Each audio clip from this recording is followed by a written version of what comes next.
ডাকসু নির্বাচনে ছাত্র শিবিরের নিরঙ্কুশ একটা বিজয় আমরা দেখলাম গত দুদিন আগে, এবং আপনার কাছে কি মনে হয়, মানে তাদের বিজয়টা এত নিরঙ্কুশ কিভাবে হলো, পাশাপাশি ছাত্রদল মানে এই যে ভরাডুবি বা কেনই এত ব্যর্থ হলো, আপনার বিশ্লেষণটা একটু জানবো। শুনুন, আমি খুব সহজ ভাষায় বলি আপনাকে। ছাত্র শিবির এত বিপুলভাবে জয় পেয়েছে এই কারণে যে ঢাকা ইউনিভার্সিটির ছাত্রছাত্রীরা তাদেরকে বিপুলভাবে ভোট দিয়েছে, তাই ওরা ভোট পেয়ে জিতেছে। এখন যদি আপনি ঢাকা ইউনিভার্সিটির স্টুডেন্টদের চিন্তা ভাবনা নিয়ে আপনি যদি প্রশ্ন তুললেন, সেটা আপনার সমস্যা।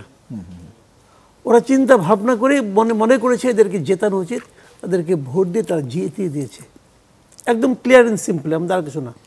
এখন তারা এত ভোট পেল কি করে, এই আলোচনা আপনি করতে পারেন।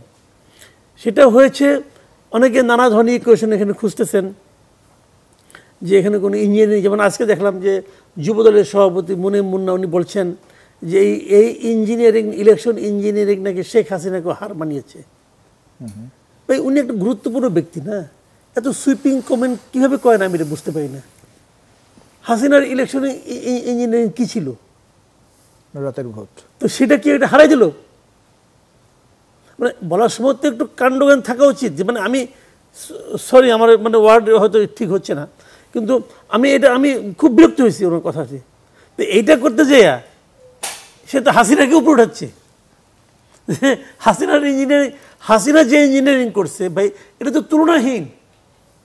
এটা কেউ চিন্তাও করতে পারে না। সে 2014-তে সে কী করছে, 2018-তে কী করছে, 2024-এ কী করছে, এটা তো মানে এটা ইলেকশন ইতিহাসে লেখা থাকবে যে এইভাবেও করা যায়।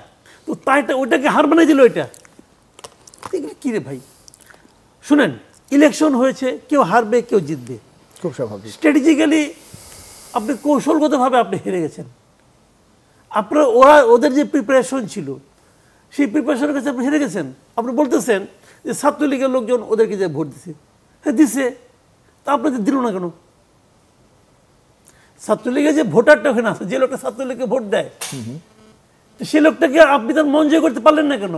সে তো ভোটার। কিন্তু এটা তো আবার ভিন্ন রকম দেখছে। জগন্নাথ যে হলটা রয়েছে, সেই হলে তো মাত্র 10টি সিট পেয়েছে যিনি ভিপি হয়েছে। ছাত্রলীগের সেখানে ছাত্রদল তো 1100 বেশি পেয়েছে। ছাত্রলীগের জগন্নাথ ছাত্রলীগ করে, তাদের ইমান খুব শক্ত, এই জন্য হয়তো হইতে পারে না। ওটা এমনি ফান করলাম। ওখানে অন্য কারণ আছে।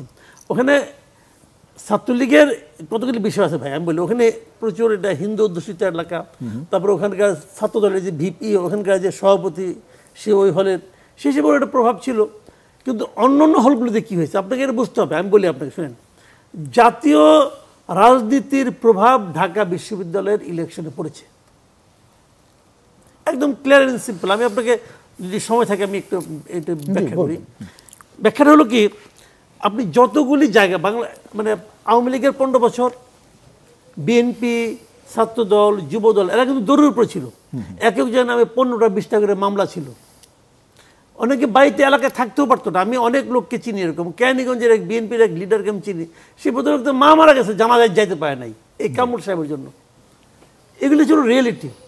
এখন যেই মাত্র হাসিনা চলে গেল, আওয়ামী লীগের পতন ঘটলো, এখন আপনি যদি ওই কাজটাই আবার করতে চান, তাহলে তাদের সঙ্গে আপনাদের পার্থক্যটা কি থাকলো? একই নেগেটিভ দাঁড় করানো।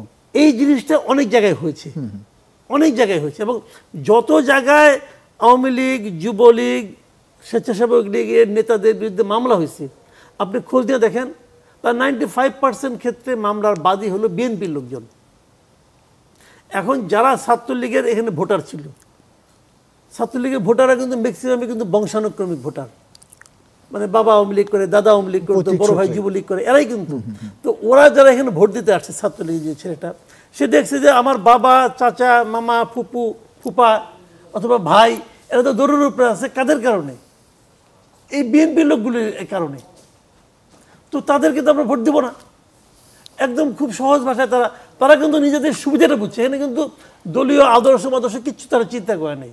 তারা সুবিধাটা বুঝছে যে কাদেরকে দিলে আমি সুবিধাজনক অবস্থা থাকতে পারবো ছাত্র হিসেবে বা ছাত্রী। এই জিনিসটা একটা কারণ ছিল। আরেকটা রাজনীতি এখানে ছিল। সেই রাজনীতিটা হলো ছাত্রলীগের বিষয়ে এই সাধারণ স্টুডেন্টদের, মানে ওটা বললাম আমি ছাত্রলীগের ভোটটা কী করে আসলো এখানে। আর সাধারণ স্টুডেন্টদের মধ্যে একটা আতঙ্ক ছিল ছাত্রলীগ নিয়ে। সেটা কি? ওদের গণরুমের আতঙ্ক। আরেকটা হলো যেমন পরীক্ষার আগের দিন মিছিল করতে হবে, আসো মিছিল করো, কোনো উপায় ছিল না কিন্তু। তো এই সমস্ত কারণে তারা কিন্তু বিরক্ত ছিল। কিন্তু আপনি ভাবেন তো এই বিরক্তিটা কার উপর ছিল? কেবল আমাদের ছাত্রলীগের উপর না, কিন্তু সরকারি দলের ছাত্র সংগঠনের উপর। ওটা যদি সরকারি দল না হইতো তাহলে তারা কিন্তু গণরুম করতে পারতো না।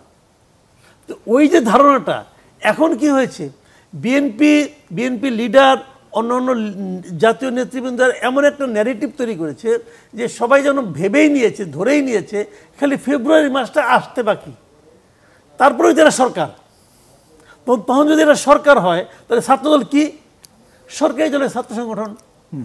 তখন সাধারণ ছাত্রদের মধ্যে একটা ভীতিও কাজ করতে পারে বলে আমার ধারণা, যে তাহলে তো আবার সেই সরকারি দলের ছাত্র সংগঠন যদি থাকে এখানে, আবার কি আমরা সেই একই রকম অবস্থায় পড়ে যাব?